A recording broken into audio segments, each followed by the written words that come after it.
वन्दे शम्भुमुमापतिं सुरगुरुं वन्दे जगत्कारणं वन्दे पन्नगभूषणं शशिधरं वन्दे पशूनां पतिं वन्दे सूर्यशशाङ्कवह्निनयनं वन्दे मुकुन्दप्रियं वन्दे भक्तजन आश्रयं च वरदं वन्दे भक्तजन आश्रयं च वरदं वन्दे शिवं शङ्करं कृष्णाय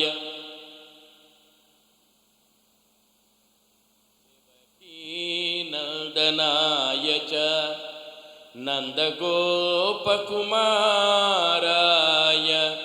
नन्दगोपकुमाराय गोविन्दाय नमो नमः गोविन्दाय नमो नमः. Friends, under the intoxication of power, under the influence of position,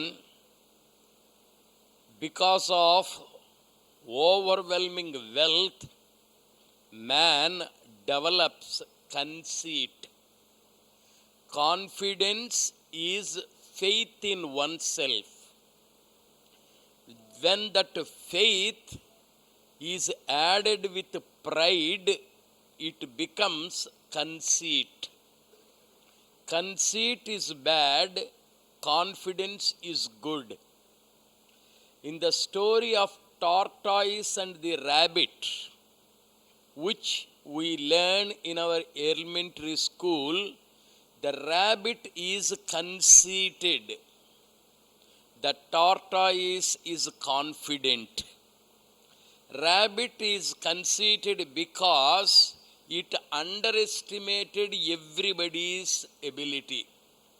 After all, a tortoise, after all, an ordinary man, after all, a lady, after all, a child, this type of haughtiness, pride, makes a person conceited, and then confidence is lost, pride enters.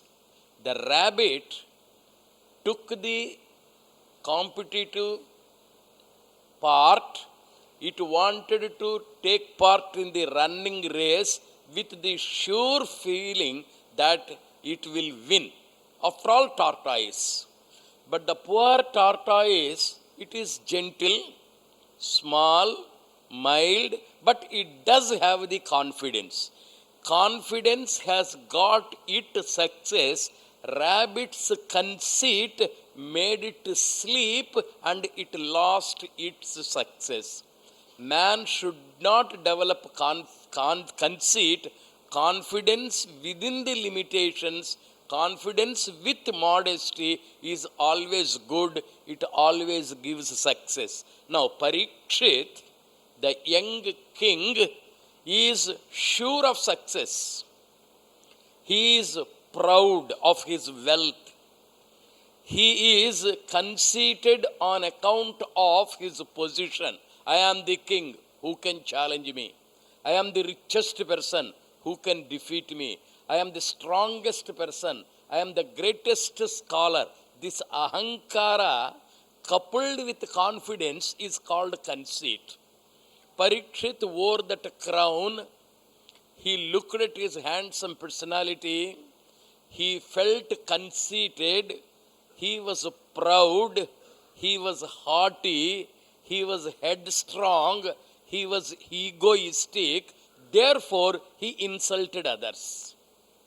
I insult others because of my pride. I insult others because I feel I am superior to others. When I consider everybody to be a fool, I insult everybody. This under the influence of wealth, under the influence of scholarship, under the influence of haughty beauty, and under the influence of gold wealth, Parikshit went on a hunting expedition. He looked at a great sage. That sage was absorbed in meditation. He was silently sitting. He was a Mauni. Muni is a person who is silent physically, who is silent mentally. Physical silence means not moving. Hands are not moving, legs are not moving, eyes are not moving, mouth is not moving. That is physical silence. Mental silence, there is no thought, there is no wave.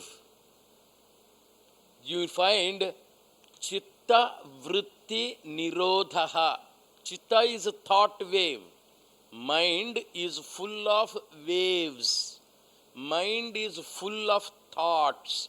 Sea has waves. Drops make the ocean. When the drops are removed, ocean disappears. Mind is nothing but a collection of thoughts. Remove the thoughts, mind disappears. Now, these thoughts are in a wave. When those thoughts are silenced, when those thoughts are removed, then we call that person a Mauni, Muni. A person of silence physically, a person of silence mentally. That gentleman, that sage is called Shamika Maharshi in the story. Parikshit, the proud king, the haughty king, has gone on a hunting expedition. The king is hungry, the king is tired, the king is thirsty. He wanted a little water. He saw this man seated in silence. Now, because of his garva, because of his conceit, because of his pride and haughtiness, he shouted, "Hey man, get me water. You fool, get me water." Everybody is a servant. That is the pride a rich person has. That is the pride a scholar has. That is the pride a handsome man has. Now, when Parikshit shouted, this Muni did not hear. His senses are not working, they are silent. He is absorbed in meditation, dhyana. He could not hear. His mind was silent, his body was silent, his ears were silent, and he could not hear anything, and he was sitting quiet. Parikshit got angry. Second time he wanted water. Second time he shouted. Again this man did not hear. Immediately the king went nearby. He found on the floor a dead snake, the body of a dead snake. He took it with the tip of his bow, placed it as an insult to that sage. Parikshit returned to his house. It is an insulting event under the influence of egoism, under the influence of alcohol, under the influence of wealth, under the influence of power, under the influence of position, under the influence of scholarship, under the influence of handsome strength. There are so many influencing factors. Man by nature is not bad. No human being by nature is bad. Under the influence of the environment, bad influences, provoking influences, stimulating influences, when you see the nakedness, when you see the voluptuousness, when you see the dirty pictures, we get provoked. Fire is hidden, but the friction makes it burn. Similarly, there is a feeling in the brain or in the body, but that feeling is roused by the environment. Our ancient people gave top priority to the environment. Environment pollutes the mind. Environment provokes the mind. Environment spoils the mind. Even a good man is likely to become bad when he is rich, when he is handsome, when he is under the influence of alcohol, etc., etc. Now, Parikshit, a good man, under the influence of Kalipurusha, under the influence of that gold, under the influence of that wealth, under the influence of his being a king, he insulted a good man. Never should we insult anybody. Now he insulted. That man did not react. He did not react. Shamika Maharshi did not react. A man is walking on the road. He looked at the scorching sun. He was angry with the sun. Immediately he started to insult the sun. He spat at the sun. Sun does not react. He is undisturbed. But the material which he spits, it comes and falls on his own head. Similarly, punishment comes from another quarter. Shamika Maharshi did not curse him. Shamika Maharshi did not scold him. Shamika Maharshi did not punish him. His son came. His name is Shringi. Shringi looked at the father with the dead snake, and then immediately he said, whoever is responsible for insulting my father will die of a snake bite. Then within a week, if we insult or don't insult, we are likely to die. The only thing is, the specific method is shown, the snake bite is indicated, time is indicated. Then this Shamika Maharshi thought, poor king, he has unnecessarily insulted me. This boy has cursed him. He told his son, it is after all a small mistake. Why could you not forgive him? Why could you not excuse him? He is a noble king. Before wearing the crown, he is good. After leaving the crown, he is good. Before taking whiskey, he is good. After losing the intoxication, he is good. Before becoming the boss, he is good. After he retired from the job, he is good. It's only a momentary phase. In the youth, he is bad. When he becomes old again, he is normal. It is a momentary phase. It is a transient feeling. It is on the spur of the moment. You get angry for 5 minutes, for 10 minutes. Immediately after that, you feel sorry. Adada, what a mistake I committed. So during that period of anger, we have to be a little patient. My dear son, you have unnecessarily cursed that boy. Then that Shamika Maharshi sends 4 disciples to that Parikshit to tell him, my dear king, our master has sent us to you. You are going to die. You are going to have cancer. You are going to have diabetes. You are going to have blood pressure. You are going to have typhoid. You are going to have punishment. You are going to have this. You can be free and peaceful if you follow the path of Bhagavat. That is the message conveyed by the 4 people. Every one of us should die. Every one of us will have some ailment or other before death. We have to face the death peacefully. That is the purpose of Bhagavat.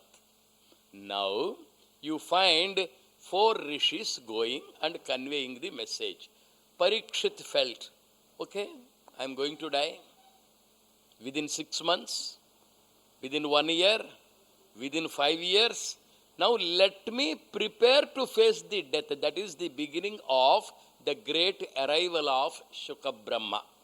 When I am searching for a guru, guru comes. When I want a master, genuinely the master comes. Parikshit has gone to the bank of a river. He started meditating. Anyhow, I am going to die. Let me die peacefully. Let me die usefully for the benefit of others. Let me not get frightened by death. Whether I like it or not, death is unavoidable. It comes to me and let me be peaceful. Then Shuka Brahma came. Now Shamika Maharshi has cursed. Shama means control of the internal senses. In Sanskrit literature, in our sadhana marga, there are two important words. One is Dhamma, the other is Shama. Dhamma is control. Shama also is control. But Dhamma is external control. I want to scold, I don't scold. That is control of the mouth. I want to hear, but I close my ears. Control of the ears. I want to see, but I close my eyes. I control my vision. This is Dhamma. I want to go to a film, but I control myself. I sit in my room, lock myself in my room, and that is Dhamma. When I control my legs, when I control my hands, when I control my eyes, ears, etc., it is called Dhamma. But how about the mind? Mind goes to the TV. Mind goes to the cinema. Control of the mind is called Shama. Shama, Dhamma. Physical control and the mind control. Both the controls are necessary. Sri Ramakrishna Paramahamsa says, it is not that easy to control the body. It is not that easy to control the mind. Mind is like a monkey. Body is active, energetic, it won't keep quiet. So these two things cannot be controlled. Then what is the way? You sublimate. Bhagavata message is, you cannot control the body. You cannot control the mind. Shama is not easy. Dhamma is not easy. But bhakti is easy. When the mind cannot be controlled, it thinks of dirty things. Think of Gopala. Think of Sri Rama. Think of Lord Shiva. Think of Mount Kailas. Think of Satyaloka. Think of Radha Krishna. So, try to ennoble your thoughts. Try to divinize your thoughts. Try to sublimate your thoughts. Similarly, body wants to move about. It wants to talk. It wants to hear. Talk. Sing the glory of God. Harmless. Listen to the glory of God. Harmless. Go. Anyhow, legs want you to go somewhere. Go to a temple. Go to a mandir. Go to an ashram. Go to an open space. Go to a river. Why do you go to a brothel house? Why do you go to an alcohol ale house? Let the legs be given a direction to a pure place. Let the eyes be given a direction to a pure idol, murti. Similarly, let the mind be filled with divine thoughts. So, control of the body, control of the mind, these two are called Dhamma and Shama. They are must. But ordinary people find it difficult to control them both. Therefore, the Bhagavata Katha or Bhagavata Purana or Sri Ramakrishna Paramahamsa in the recent past, they or Chaitanya Prabhu or even Mirabai, Bhakta Ramadas, Kabir Das, all these people have propagated the sublimation of senses, ennobling of senses. Anyhow, thoughts are unavoidable. I cannot but think. Think of God, harmless. This is the essence of Bhagavata. Now, Sukha Brahma is picturized in the Bhagavata as a parrot-faced man. If you read the Bhagavata textbook, you will find Sukha Brahma. Sukha means parrot. Sukha is like a parrot. His face is like a parrot. Why did people choose parrot?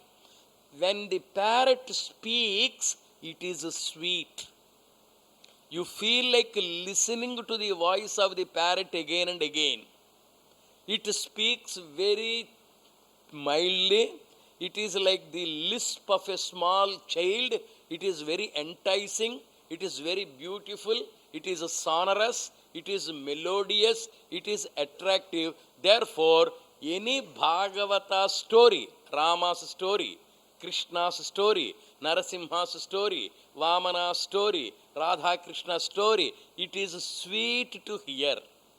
Therefore, Shuka is given the head of a parrot. What he speaks is sweet.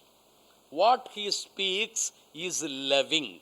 What he speaks is pure. What he speaks is divine. 2. Parrot has the psychology to take the best of a fruit. You go to the mango tree.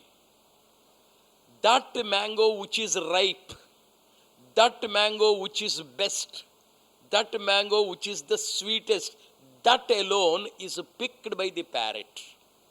Shuka, or an intelligent man, or a devotee, will go to the best in society, will go to the best in the universe, and the best everywhere is God.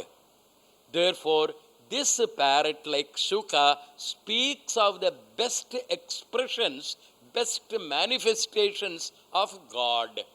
This is the second reason why Shuka is given the face of a parrot. 3. The body of a parrot is green in color. The mouth of the parrot is red. You should have scholarship. You should have knowledge in plenty. Your body should be prosperous with the greenness of knowledge. You must read plenty of books. You must acquire plenty of experience.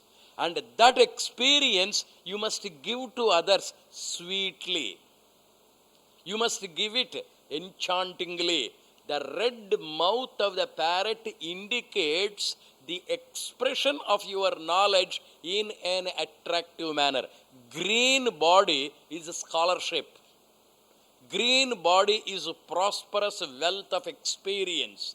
And the expression is sweet, interesting, very, very charming, very enticing. 4. When you speak, you must dispel their darkness, their ignorance. You must motivate them. You must make them devotees. A good teacher inspires. An ordinary teacher informs. The best teacher inspires. Shuka Brahma is such an excellent teacher that his mouth is red, red like the flame to dispel the darkness. It is very, very enticing. Vag Jyoti, Vag Agni, Vak Jnana, Vak Bhakti. Through the mouth, through the throat, through the voice, he promotes bhakti. He promotes jnana. He promotes wisdom. He motivates people to be more and more divine. These are the reasons for which have prompted Vyasa Maharshi to project Shuka Brahma as a man with a parrot head. He is naked. Shuka is naked. He does not wear clothes. There is no need to wear clothes because a tree does not wear clothes. An elephant does not wear clothes. The sun god does not wear clothes. The moon god does not wear clothes. The birds do not wear clothes. They are one with nature. This egoism, the difference between man and woman, it is man-made. And these separations, these differences are transcended by a jnani. Avadha means limitation. Body is a limitation. Masculinity is a limitation. Feminine features are a limitation. Mind is a limitation. Brain is a limitation. You break the limitations to be one with nature. If you take a salt doll, the salt doll goes to measure this sea. It loses itself. It becomes one with the sea. Similarly, after some time, a devotee becomes God. There is no distance. There is no difference. He becomes one with that. Sukha Brahma is an avadhuta, means he has no limitation. When I explain this, I shall make it still clearer. Swami Vivekananda went to Sri Ramakrishna Paramahamsa. Swami Vivekananda asked Ramakrishna Paramahamsa a question. Ji, have you seen God? Simple question. Then Ramakrishna Paramahamsa said, yes, I have seen. Then Vivekananda says, I see, you have seen God. Do you mean to say I will believe you? No, I won't believe you. I will believe you only when you show that God to me. I'm not a fool. You please show it. Then Ramakrishna Paramahamsa raises a counter question. Naren, I shall show God to you, but are you ready? I will show him. No doubt about it. I have seen, I shall show God. But are you ready? Vivekananda was a young man in his 20s, very robust, very healthy, very intelligent, very smart. And he said, what do you think of me? I am ready, sir. I see. You are ready. Come on. He asked Naren to come close. He touched him. The moment he touched him, Naren said, yo, please see, stop. I am getting electrified. I am getting the shock.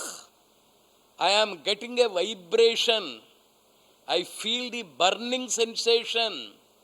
I feel I am transported to higher regions. I am unable to fly. I am unable to balance. I am unable to control. I am unable to be normal. Please stop. Naren shouted. Then Ramakrishna Paramahamsa took his hand, said, that is the reason I asked, are you ready? God is present. He shows himself. He reveals himself. He is ready to give the darshan. We are not ready to look at him. What does it mean? I have my body. This body can have a little temperature. If I put my finger in a furnace, my hands get burnt because there is a limitation for the skin. The skin cannot bear the temperature more than a particular level. Similarly, I can't hold the ice. Less temperature also, my skin gets frozen. My skin gets burnt. My skin gets frozen because there is a limitation to the skin. But the eyes, I cannot see the light of the sun. When the welder is doing the practice, if I look at it with my naked eye, my eyes become blind. My eyes have the limitation, they cannot see more light. Similarly, in darkness I cannot see. I want 60 volts, 100 volts, 1000 volts. Beyond that I cannot face. Eyes cannot see more than a particular light. Ears, sound also limitation. There is heavy sound, my ears become deaf. Ears have a limitation. Eyes have a limitation. Tongue has a limitation. Skin has a limitation. This is called physical limitation. Then mind. Somebody brings the message, in the lottery, sir, you got $1 million. My heart stops because I cannot experience that exultant happiness. My mind has a limitation. Beyond that it cannot. Similarly, it brings the message, I love somebody very closely, and somebody brings the message, such and such a person close to you is dead. Shock, I die. Mind cannot contain the sorrow. Mind cannot contain the happiness beyond a particular level. Come to the intellect, brain. E is equal to mc square. I don't understand. What is a straight line? Straight line is nothing but a point after point after point placed one after the other. Full stop after full stop after full stop. When you put one after the other, it makes a straight line. Then next question. What is a straight line? Point after point will make a straight line. Next question. What is a point? Point is a point which occupies no space. Point is a point which occupies no space. How am I to understand? I don't have the brain. Brain has the capacity to understand to some extent only. First standard student has a limited brain. Sixth standard student has a little more brain. In the PG class, a little more. In PhD, you have. But the highest cosmos, I cannot understand. Body has a limitation. Mind of feelings has a limitation. Intellect of understanding also has a limitation. God is without limitation. With the limited body, mind, intellect, equipment, I want to experience the infinite, endless, limitless, boundless, infinite.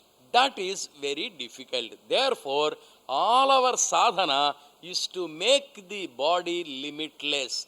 We are trying to control it. We are trying to make it limited. A limitless person is all expansive. Shuka Brahma is like that. Vivekananda has become like that. All the great yogis, they don't think of the body. They transcend the body. They transcend the mind. They transcend the brain. That is divine experience. This Sukha Brahma is an avadhuta, means without the limitation of the body, mind, intellect, equipment. He is pure. One day, a small reference to his life. He is the son of Vyasa Maharshi.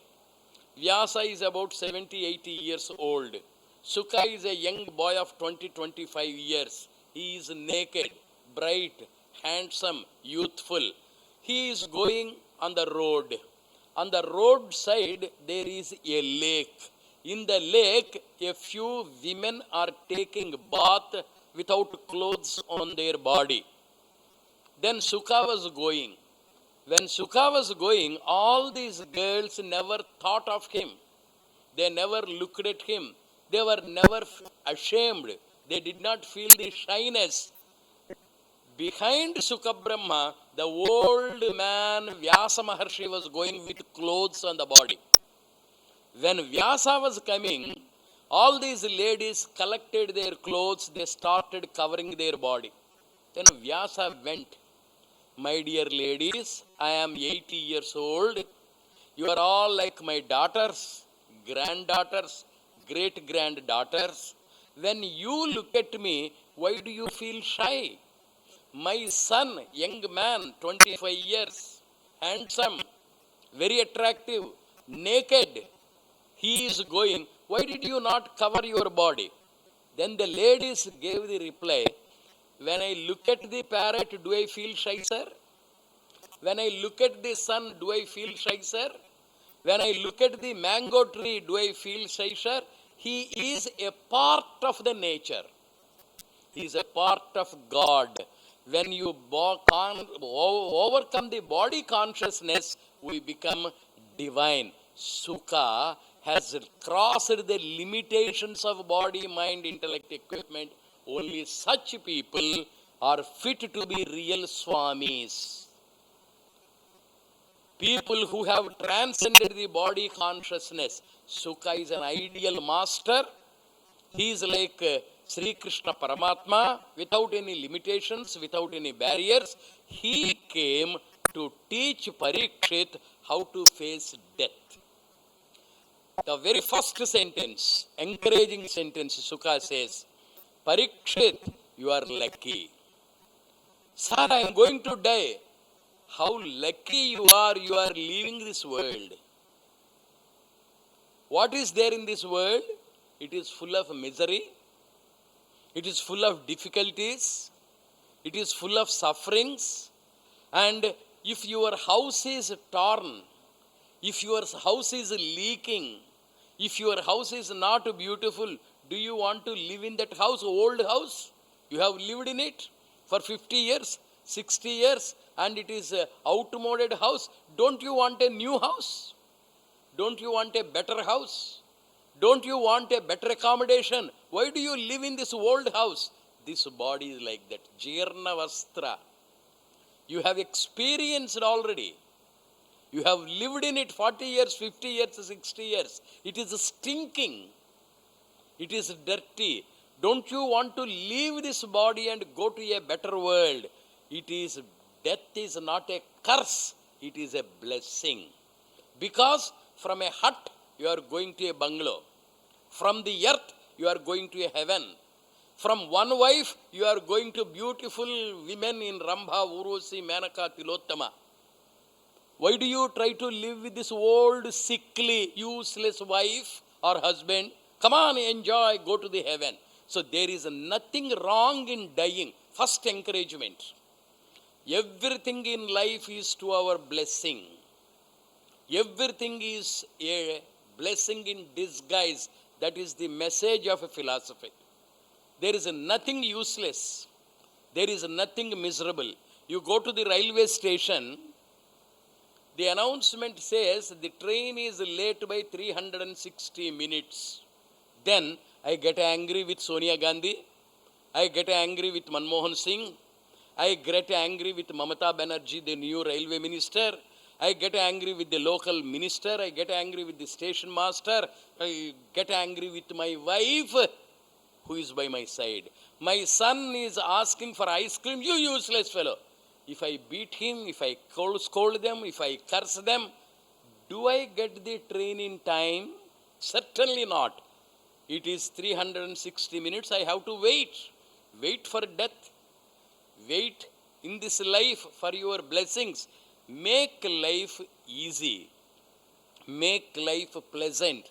What cannot be avoided, what cannot be removed, we have to enjoy it, not endure it.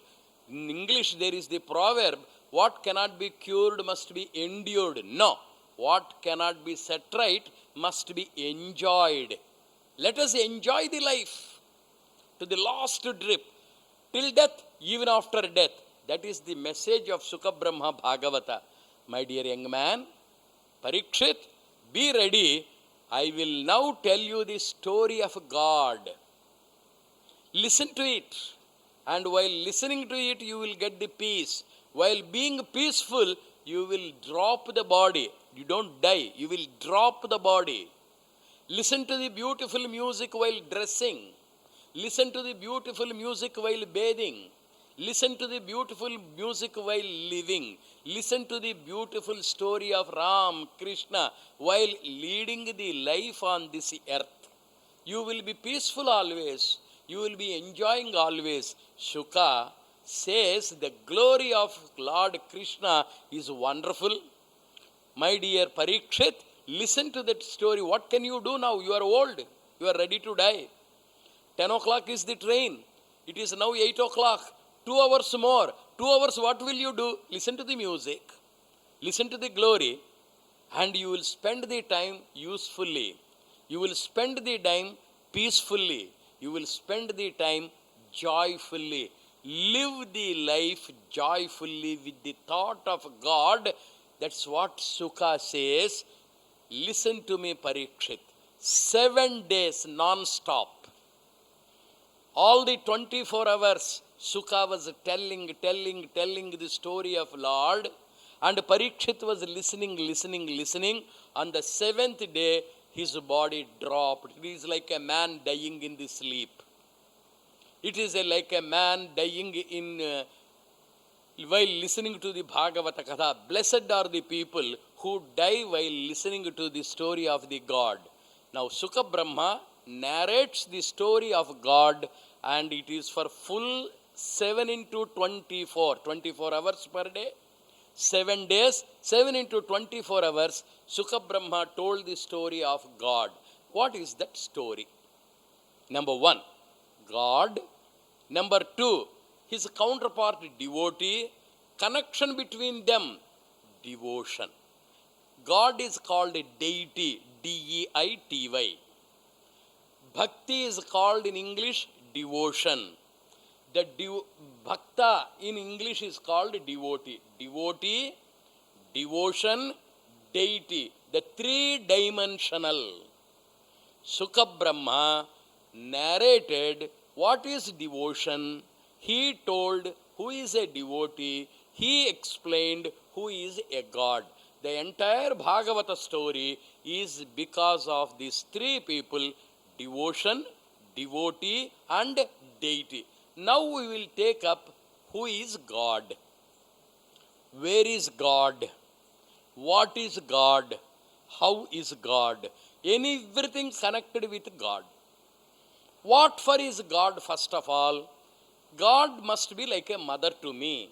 Tu hi mata, tu hi pita. You should be like father to me, loving. Sun and sun's light are inseparable. Sun means light. Moon and the pleasantness, they are both. Similarly, God is nothing but grace. God is grace. God is love. I go to God because I want solace. I go to God because my desires must be fulfilled. I go to God because I want peace of mind. I want God's grace.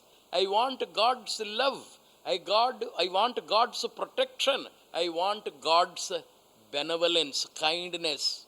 So who is that God? God is nothing but love.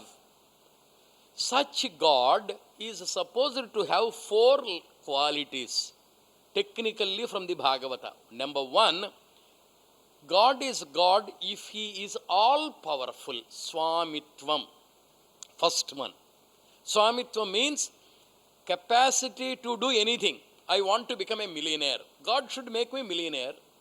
I want to become a scholar. God should make me a scholar. I want to become young. God should make me young. There is nothing impossible to God. Aghatita ghatana samardha. There it is impossible. The word impossible is not there to God. We are human beings. For us, something may be impossible. For God, nothing is impossible. This is the first quality. First quality of God is Swamitvam. That person who is all powerful, all capable, with the greatest capacity, is present in Los Angeles. He is present in San Francisco. Such person is present in Satyaloka, Brahma. Such a person is present in Mount Kailas, Lord Shiva. He is present in Vaikunta, Lord Vishnu. That person is present in Dwaraka, Lord Krishna. What is the use to me? I cannot go to Vaikunta. I cannot go to Los Angeles. I cannot go to Delhi. I cannot go to Bombay. I don't have a vehicle. And therefore, that man who is all powerful is useless to me, though he is kind. Manmohan Singh is a good man, kind man, loving man. But how to convey my message to him? His secretaries, sentinels, army people, appointment, I cannot go. The second quality of God is Saulabhyam. Saulabhyam means Sulabha, easily available. If I say Ram, he must come to my rescue. If I say Krishna, he must come to my help. He must be easily available to me. Saulabhyam. And all powerful, number one, easily available, number two. Swami Ramatirtha was a great sage in India. He was the disciple of Swami Vivekananda. This Swami Ramatirtha has an ashram. In that ashram, he is leading a pious life. One day, one old man came to Swami Ramatirtha. Sir, yes, my boy, what do you want? My son is on the deathbed. He is about 16 years. He is running high temperature. Doctors have come. They have examined him. They have said there is no hope. The boy will die. Therefore, I have come to you, sir. Please see that the son survives. Then Swami Ramatirtha looked at his Shishya, disciple.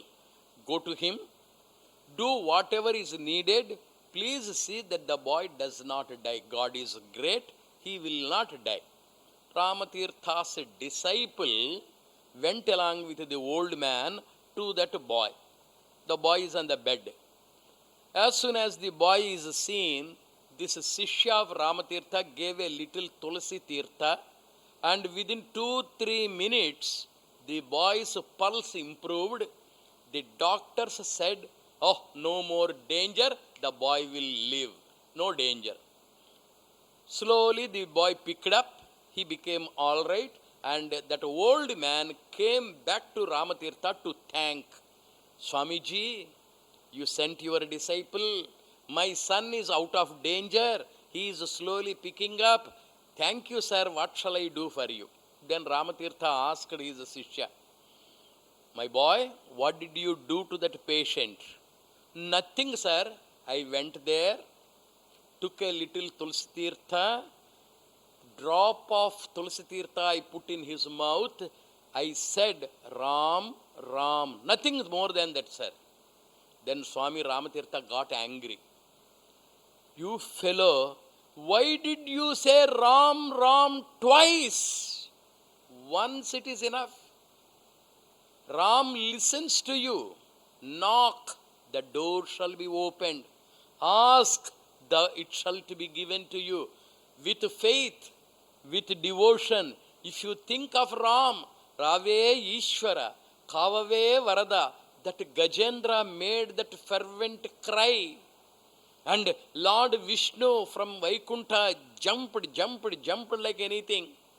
Is it possible when the child is playing in the street, when the child has fallen in the street, when the child cries for the mother runs from the house to save the baby. Such is the love that God has. You need not go to him. He comes to us. God is Saulabhya, easily available. This is the second quality. All powerful, number one, Swamitvam, easily available, Saulabhyam, second quality. Such a person is there in Ullasnagar. Whatever I want, he gives me or she gives me. Whatever I seek, it is at my door. But the very next day, he or she will make a publicity. That professor came from Madurai. He wanted this, I gave him. That boy was not having a job. I recommended his case to the chief minister. I got him employment. He is running short of 1,000 rupees. I gave him money. He did not get married. I got him married. A person makes a publicity of the help. I don't want to be helped by him. My self-respect should not be wounded. Kuchela went to Sri Krishna and he did not ask for wealth. Sri Krishna gave him Ashta Ishwarya without being asked by Kuchela. Sudama is another name. Sudama's other name is Kuchela. Sudama went to Dwaraka, pleaded with the desire to plead for money, but Sudama never asked. Sri Krishna took Sudama into his embrace. He embraced him. He gave him Ashtaishwarya unasked. Are we asking God for food every day? Are we asking God for water every day? Have I asked God, please give me an opportunity to speak in Ullasnagar today? No. God knows what I want. God knows what I require. He gives unasked. The mother knows what the child wants. How much milk she wants. When the milk is needed. All those things are known to the mother. What is needed by the child is provided by the mother. Sometimes the child receives a beating by the mother. That is necessary for the child. Because the child has to go to the class. The child has to improve her behavior. Therefore, mother gives now and then a few scoldings, a few beatings, and also ice cream, also chocolate, all money. God knows what is to be given, when, where, how to me, and that is called Sausilia. Sausilia is doing everything. A big man gives help to the small man, considering him to be as a friend. All powerfulness. Second, easy accessibility, easily available. Third is your wonderful Saucilium, not superiority complex, not egoism. He must be in a position to shower his all on us. And finally, he does everything out of affection for us. Swamitvam, Saucilium, Vatsalyam. When these four are in abundance, when these four qualities are in full, then you consider him to be God. Second Lakshana, Sri, Kirti, Virya, Aishwarya, Jnana, Shadguna Sampannaha. 6 qualities he must have. First 4 qualities from the point of view of a devotee. Next 6 qualities. What are those 6 qualities? Number 1 is Sri. Who is fit to have Sri? We write letters, Sri Manikyam, Sri Gopal, Sri Sri. Scriptures say Sri must not be written to everybody. There is certain qualification. To become a minister, there is a qualification. To become a teacher, there is a qualification. To become a husband, there is a qualification. You must be a man. You must be of a particular age. There is a qualification. To become a collector, there is a qualification. To become a speaker, there is a qualification. Similarly, what is the qualification to have Sri? To be called a doctor, you should do PhD or you should do MBBS. Then you are fit to have the word doctor.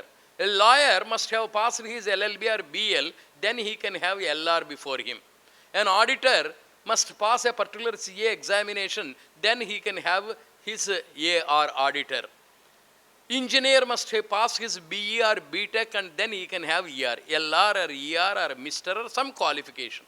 What is the qualification to have Sri? There are 3 qualifications. Number 1, Sri can be given to a person who is always calm in mind. Tranquility. Look at Sri Krishna's face anywhere. Always cheerful. Always loving. Always smiling. A man should be free from worry. A person should be free from tension, no anxiety, no possessiveness, no greed, always smiling, always cheerful. That is Sri, number 1 qualification. 2, positive outlook. To have Sri, you should keep your mind calm always, tranquil always, serene always, equilibrium state always. Samatva uchyate. Yoga samatva uchyate. Under all conditions, under all pressures, you must be in a position to maintain that calmness, samatva. Rama was able to maintain that equanimity of mind. When he was asked to be ready for the Pattabhisheka, he was calm. When he was asked to get out for the forest, then also he was calm. When I received the message I got 5 lakhs, I am calm. When I received the message I have lost 10 lakhs, I am calm. When you pass the examination, you are calm. When you fail the examination, you are calm. When we are born, we are calm. When we die, we are calm. Tulya ninda stutihi mauni. Sitoshna sukha dukkeshu sama sanga vivarjitaha. In the 18 slokas of the 2nd chapter Sankhya Yoga, Sri Krishna describes the qualities of a sthita prajna, a person who can be calm under all circumstances. That is number 1, to have Sri. Second is a positive outlook. Everywhere you can say, it is good. Always cultivate the habit of saying good, good, good, good. Never try to find fault.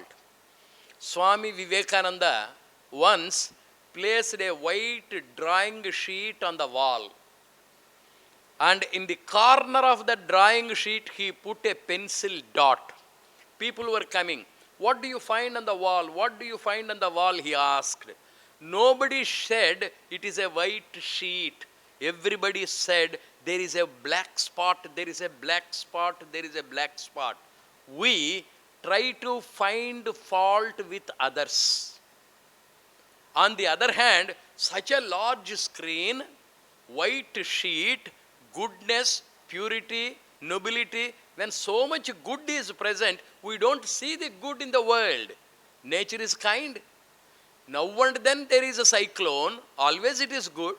Now and then there is a storm, always my wife is good, kind, only now and then she gets a little angry. Why should I make publicity of that? Positive outlook. We must develop that positive outlook. When Pandavas were given the forest life for 12 years, Krishna said, you are lucky. Sir, 12 years forest life. Wonderful boy, you are lucky. You are free from the responsibilities. You enjoy the nature. Bhima, you train further. Try to develop the strength and skill to defeat Duryodhana. If the war takes place now, you will be defeated. Here is an opportunity. 12 years you have got the opportunity. And Arjuna, your archery is not sufficient to conquer that Karna. You require additional training. Do tapasya, win Shiva, get the Pasupatastra, go to the heaven, do tapasya, and there you get the additional degrees from Chitraratha. You can then defeat Karna. It is an opportunity. Fools miss the opportunities. Mediocre people wait for the opportunities. Intelligent people make the opportunities. Wise people find opportunities always. Extraordinary people can change the disadvantage also into an advantage. There is nothing like bad, only thinking makes it so. Make it useful to you, make it advantageous to you. This is the second requirement to have the word Sri before our name. 3. Constructive work. It is not enough if you are positive in outlook. You must be constructive. Khandavavana was given to Pandavas as their share by Dhritarashtra. Khandavavana is a forest. Duryodhana gave it generously. Bhima was unhappy, Arjuna was unhappy. Then Sri Krishna says, it's a beautiful place, nearly 5,000 acres. Come on, I shall come with you. You take your bow and arrow. I shall come with you. Let us demolish everything. Let us remove the trees. Let us level the grounds. Let us construct a beautiful city. That Khandavavana was changed into Indraprastha Mahanagara, a beautiful city. God gives the opportunity, we make the opportunities useful, make it elegant. Beauty is God-given, elegance is man-made. In this hall, you have the benches, you have the chairs, you have the lamps, you have everything, but you don't put them in order. It is dirty. The same chairs, put them in order. It becomes elegant. The same shirt, wash it, clean it, press it, wear it properly, you look elegant.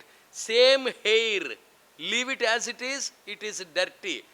Brush it, plait it, put it in an order, it becomes elegant.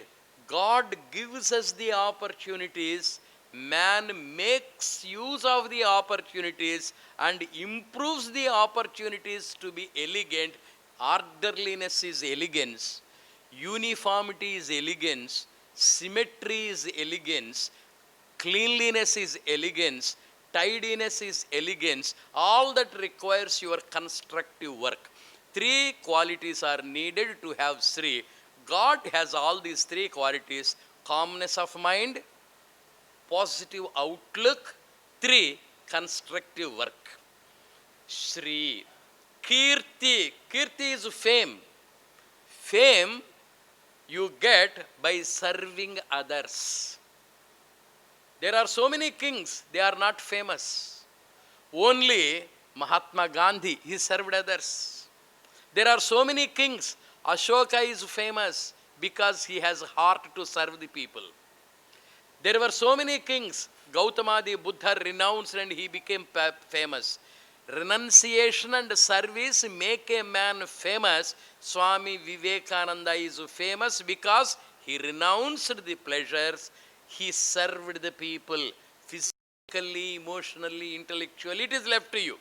Kirti is the second qualification. Krishna is famous. Rama is famous. Jesus is famous. All gods are famous because they are unselfish. They are kind. They are generous. Sri, Kirti, Virya, strength, all powerful. And Virya you get by observing yoga. Sri Krishna is Yogishwara, Lord. He is all powerful. Aishwarya, wealth, the entire universe belongs to him. Ishvara is Lord. Because he is Ishvara, the entire universe is his Aishwarya. Aishwarya means wealth. The owner of the wealth is called Ishvara. The world, the seas, the hills, the mountains, the sun, moon, galaxies, all this is the property of God. He is Ishvara. This is Aishwarya. If I have 10 acres of land, it means I don't have thousands of acres. I have 1 crore of rupees. Reserve Bank of India produces several crores, infinite crores. Of that, I have only 1.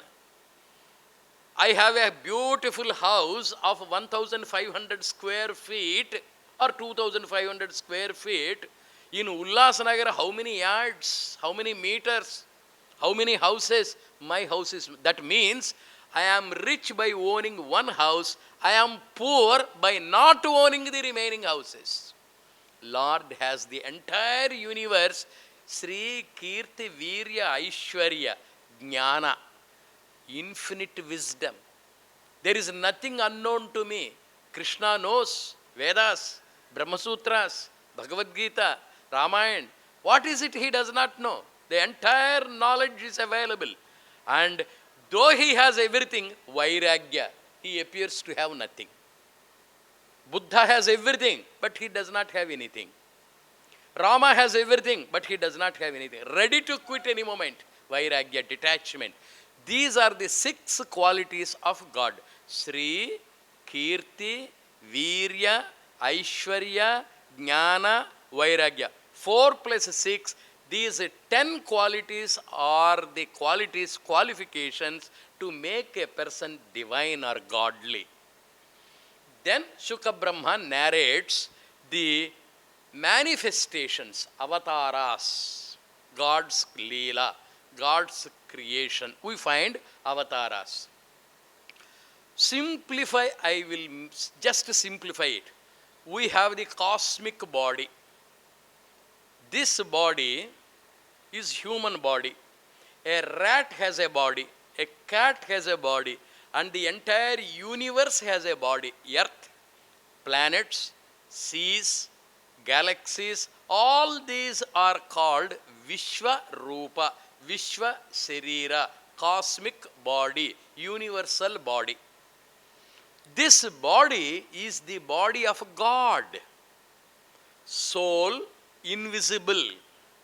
That invisible soul, unseen soul, has taken the part. Air is not seen, hydrogen is not seen, oxygen is not seen, but water is seen. Ice is seen, frost is seen, mist is seen, fog is seen. You will find the formation. Same air, the visible and the invisible. Invisible God, visible God. Invisible God becomes the visible God, that is avatara, expression of the invisible. I will make it still simpler. Life is invisible. I am a living person. Where do you find life in me? When I speak, oh, he is living. When you find the heartbeat, oh, he is living. When you find the pulsation, yes, he is living. But when the life disappears, when the life is not seen, can I see life in any way? No, cannot. Living person you can see, life you cannot see. Cosmic life, cosmic visible life, movement is life. Speaking is life. But life as such cannot be seen. Sometimes in the evening, you will have showers about 6 o'clock. Under the electric lamp, you will find certain insects with wings. Where do they come from? Have we created them? You keep a glass of water on a table. Don't touch that water for 10 days or 15 days. You will find germs in it, creamy. And we have not brought the germs. Where do they come from? It manifests. Life manifests. When it manifests, manifest means appear. When it appears, we call it avatara. When it does not appear, we call it invisible. God is invisible, God is visible. Life is invisible, life is visible. Similarly, intelligence is invisible. The boy has intelligence in his brain, but it is not seen. When do you see it? He gets 100 out of 100 in mathematics. My son is intelligent. He solves the problems. He has talked intelligently. He has behaved intelligently. Intelligence is invisible, that intelligence becomes visible. 4. Love. Love is invisible. I have love. But my wife does not know it because I don't show it. When I go home, I take a pattu saree for her. Then my wife thinks, yes, my husband is a loving husband. She has love for me. At 5 o'clock in the evening when I go home from the office, she comes with a smile, with snacks in one hand, with a cup of fuming coffee in another hand, and then I say, oh, my wife is very loving. Love cannot be seen, loving action can be seen. Now 4, God cannot be seen, God's body in the universe can be seen. God's intelligence cannot be seen. The planning of the cosmos, the planetary movement, the earth movement, the physical movement, the nature, the creation, the wonderful plan in the complete cosmos can be seen. God cannot be seen in outside as a life, but living human beings, all these things are the God's expression. Similarly, God is love. In Bhagavata, you don't touch that other 3 parts, the body, intelligence and life, you see love. God's love as manifested. God's love as it appears. In so many forms it appears. Parikshit, feel the love of God. However much you tell, you cannot understand the love of my wife she has for me. Why do you go to him? He loves me, I love him. A man has fallen in love with a Negro lady. Very dirty, very ugly, very black. He comes and he tells me, I love that girl. What is there in that girl? A useless fellow. You look at her through my eyes. I find a Helen in her. I find a Rambha in her. I find a Tilottama in her. She is so loving. We find in life so many couples, husband will be very dirty to look at, but the wife loves him. Wife may be very ugly, the husband loves her. Love is something to do beyond the body. God's love is so touching. You feel that love, you sacrifice everything for that infinite love, for that ennobling love, for that divine love. I give you the story of love in this Bhagavata Purana, says Sukha. The beginning is Matsyavatara, the culmination is Krishnavatara. From the Matsya fish to Lord Krishna, he goes on narrating the greatness of the avatars, expression. Now, What is avatara? I tried to say. Life, when it becomes visible, it is avatara. When intelligence, when it becomes apparent, it is avatara. When unknown body takes the shape, it is avatara. When love takes an action, it is avatara. Sri Krishna Paramatma is a pleasing body physically. He is a vibrant person with life, and he is a very intelligent person with all his statesmanship, and he is a very loving person with all his affection. Therefore, Sri Krishna is called Purna Avatara.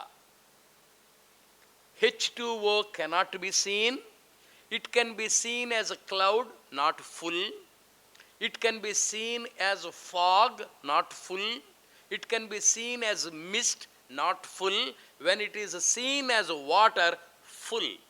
When it is seen as ice cube, it is full. Gross, you can touch it. You can feel it. You can enjoy it. And Sri Krishna Paramatma is a full incarnation, full avatara, paripurna avatara. The beginning is Matsya. So Matsya, Kurma, Varaha, Nrisimha, Vamana, Parasurama, Sri Ram, Sri Krishna, these are the avatars. Bhagavata Purana describes 27 avatars. We have 18 Puranas, I told you. In each Purana you have very many different number of avatars. In one Purana there are 10. In another Purana there are 12. In another Purana there are 15.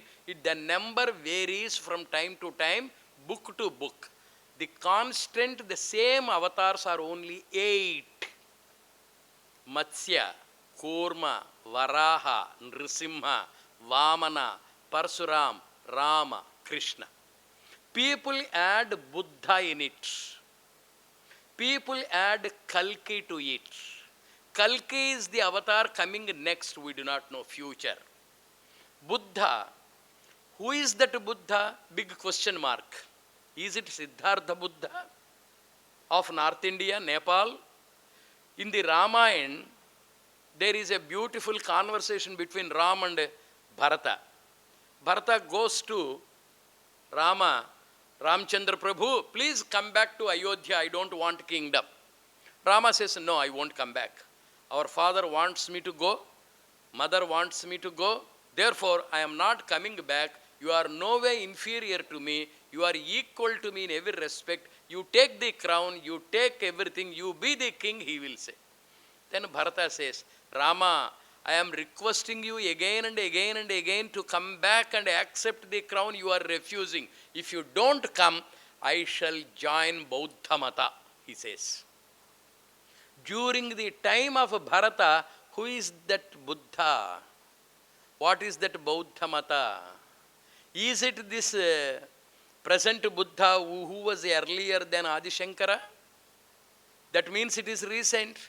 There is a dispute about Buddha. So the standard avatars, accepted avatars in all the books are only 8. I am making it very clear. First is, these avatars are expressions, manifestations. 1. Everybody is an avatar. 90%, 100%, 200%, 5%, 3%. Everybody has a love. My love is 100% pure. Another person's love is 90% pure. What is that testing rod for purity of love? When I am totally unselfish, then I am 100% loving. If I have a little selfishness, to that extent it is. 22 karat gold, 24 karat gold. 24 karat gold cannot be made into an ornament. You must add a little copper to it. When you add copper, the purity of gold is lost. Similarly, when God comes in the human form, a little of nature is to be added. When the nature is added, a little selfishness, a little defect, a little purity, even if it is Sri Ramachandra Prabhu, he wept. So avatars cannot be 100% perfect. Only Nirakara, Nirguna Swarupa, and that is perfect.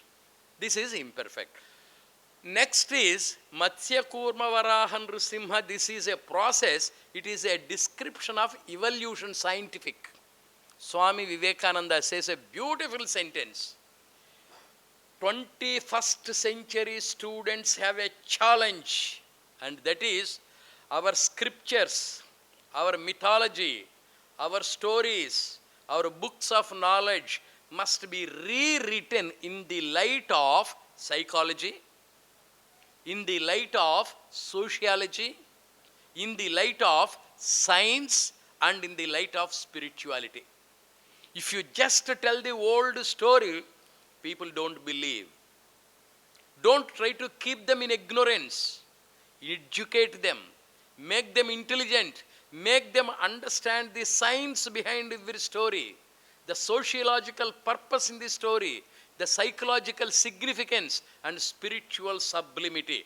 Vivekananda wants us to understand these stories scientifically, psychologically, sociologically, and spiritually. Then Matsya to Krishna Avatara, it is evolution, Parinama Siddhanta. Fish is born in the water. First life manifests in water. Without water, there is no life manifestation. All the aquatic creatures, first creation amoeba. You find life showing itself coming to the surface only in the water. Next you have tortoise. It is fond of water, but it can live on the ground also. Promotion, evolution, expansion, growth.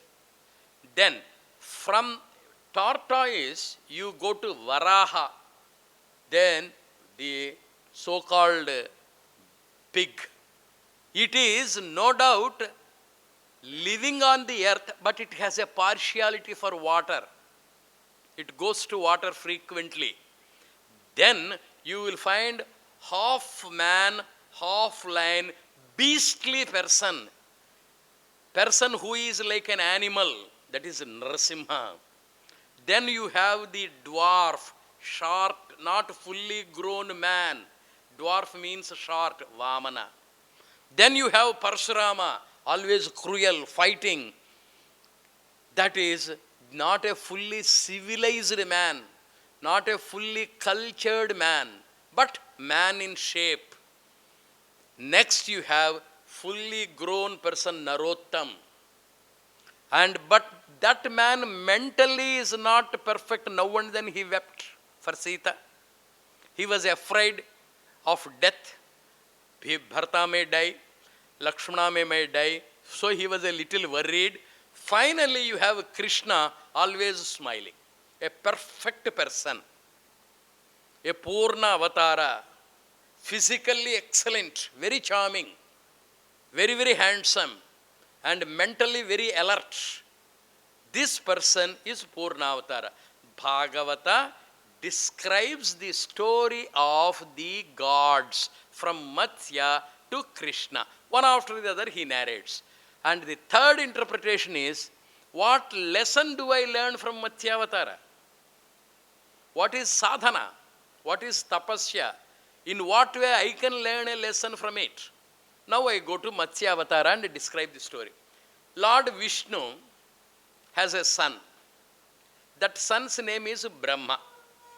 Brahma asked, Daddy, what shall I do? My boy, you read.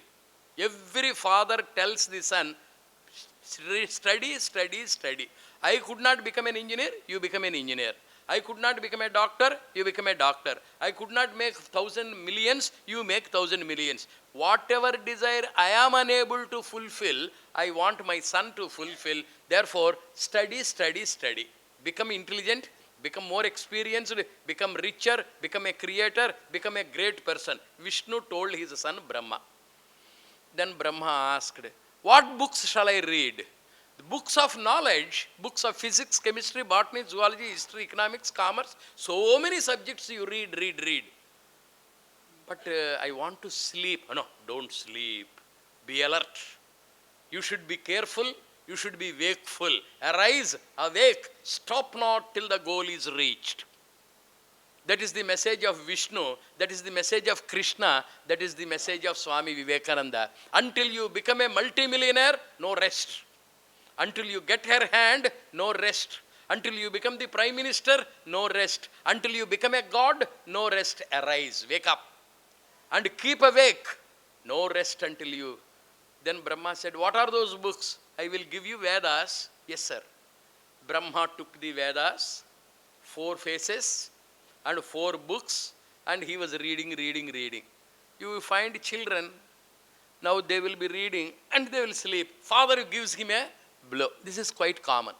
If you are not alert, thieves will take away your property. I have cash in my pocket. I am going by the electric train. I just doze off. The man cuts my pocket and takes away. I have a necklace. It is hanging, dangling. And I sleep. He comes, picks it and takes away. I am sleeping. I am lazy. I am not competitive. My business is taken away by my neighbor. If I am not alert in my shop to get the customers, if I am not alert in advertising, if I am not alert while driving, I meet with an accident. Alertness, wakefulness always needed. Vishnu told Brahma, be alert, be wakeful, be on toes, be working, be careful. Then Brahma said, yes sir, yes daddy. He was reading. There was a thief.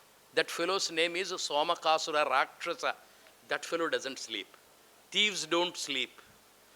Why the police people are unable to catch the thieves? Thieves are always practicing running. Police people never practice running. They grow bellies, they sit. Only when there is a case they try to run and they don't run further. That's why police people are unable to catch the thieves. Thieves are practicing running. They are always alert, they are always wakeful. This thief name is Somakasura. Asura means Rakshasa. Somaka Rakshasa. That fellow was looking at Brahma. Oh, this man has wisdom. This man has knowledge, books of knowledge. I must steal them. Necklace must be stolen. Money should be stolen. Wisdom must be stolen. The fellow was watching. Brahma was reading. He was so tired, he dozed off. A small nap for a minute, for half a minute, during which time that thief came, collected all the books and ran away. Where did he go? He went to Germany. All our Vedic wisdom, all our Sanskrit literature is being studied today in German universities, not in India. Sanskrit education is almost compulsory in German universities. Germans are fond of Sanskrit. They are fond of our Vedas. They are reading, they are studying, they are doing research. Max Muller propagated Vedic knowledge. Foreigners came to this country. They stole our wisdom. They are studying in the other countries. We are lazy. We have forgotten. This Brahma did not read. He slept for a minute. And Somakasura came, stole the books, ran away. Father came, Vishnu came. Idiot, I asked you not to sleep. You have slept. Sorry, daddy.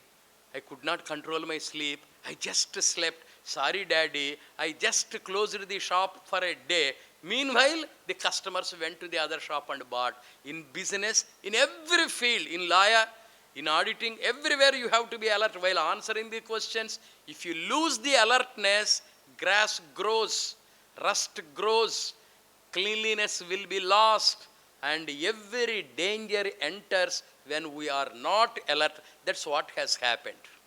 Then what is the avatar? Vishnu said, don't worry, my son. I shall get back the books to you. He chose to be born as a fish. Why did he choose the fish form? Fish does not have eyelids. Fish does not sleep. Fish is always alert. Fish swims against the current, challenges it accepts. My dear son, here is a message to you. Hereafter, don't sleep. Don't miss the opportunities. Be always alert. Swim against the current. Vishnu has taken the form of fish because God wants us to be alert. Alert in life, alert in the acquisition of wealth, alert in acquiring knowledge, acquiring the health. Yogasanas are to make the body smart and alert. Wake up in the morning, be smart, do the yogasanas so that the whole day you will feel the briskness, you will feel the alertness, and nobody can come and cheat. Sri Krishna in the Mahabharata was the first person to wake up and do Surya Namaskars. In the Ramayana, Rama was the first person to do Surya Namaskars. Swami Vivekananda, in his entire life, he never missed the yogasanas. Such a sturdy, strong, alert body he was able to maintain. His charming personality. He was able to acquire that physical charm, intellectual alertness, emotional purity on account of his yogic practices. They are all for alertness, alertness. That's why he says, arise, awake, stop not till the goal is reached. And here, fish is Nayana Diksha, with which I will complete today. There are three types of love shown on the humanity. Mother loves the baby by three ways. Teacher loves the student in three ways.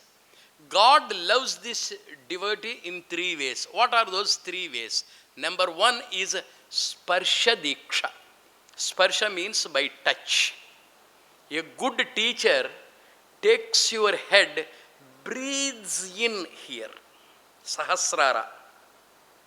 When the student is taken and placed on the chest, and when you breathe in, all the impurities of the devotee are taken away and he is made strong.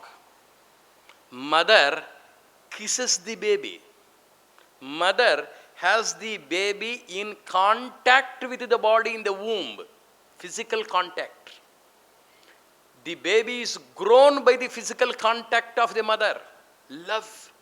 Mother's love is such that she does not part with the body of the baby grows in the womb. Good teacher, good father, good mother, good God will keep their devotees' children physically close. That's why you go to the temple, Murti Puja, touch the idol, feel the presence of the feet. Everywhere you have the contact, physical contact, that is a Sparsha Diksha. Love can be seen by touching the head, by touching the body through embrace. This is love. Next, when the baby is delivered, no more in physical contact with the body, then Nayana Diksha. Wherever the child is, the mother will be looking at the baby so that the baby does not go near the fire, the baby does not go near the ants, the baby does not go near the threshold, the baby does not go into the street. Wherever the baby is, the eyes will be on it. A good teacher will be observing the preparation of the student, what book he is studying, where he is going. God will be carefully observing all the devotees, whether they are going to the temple or not, whether they are studying or not. This observation is Nayana Diksha. That is your fish. And last is Smarana Diksha. Smarana means thinking. Mother thinks of the child always. Teacher thinks of the student always. God thinks of the devotee always. Holy Mother Sri Sharada Devi touched Vivekananda and blessed him. Holy Mother Sri Sharada Devi looked at Swami Vivekananda always and blessed him. Holy Mother Sri Sharada Devi thought of Swami Vivekananda and blessed him when he was delivering his wonderful lecture at the Parliament of Religions on the 11th of September. Love is through touch, love is through looks, and love is through your thoughts. God touches us in the form of earth, Earth is God. We are physically in contact with God always. The stars, the sky, the sun, the moon, they are looking at us always. And the entire universe is thinking of our welfare in the eternal journey of our life. God's love is on you, Parikshit. Why are you worried? Whether you are in the town or in the graveyard, whether you are in the bathroom or in the bedroom, there is the look of God showering on you, protecting you. May you be blessed. That's what he says, Shuka Brahma. One after the other, all the avatars are described with a special stress on the love. And also a message, what we should learn from those great people. Fish gives us the message of alertness, wakefulness, smartness, and we must continue to be grateful to that God for having blessed us with the form of a form. We shall see the remaining avatars tomorrow. Sarnaha sarve santu niramaya sarve bhadrani pasyantu ma kaschid dukkha bhag bhavet. Om Shanti Shanti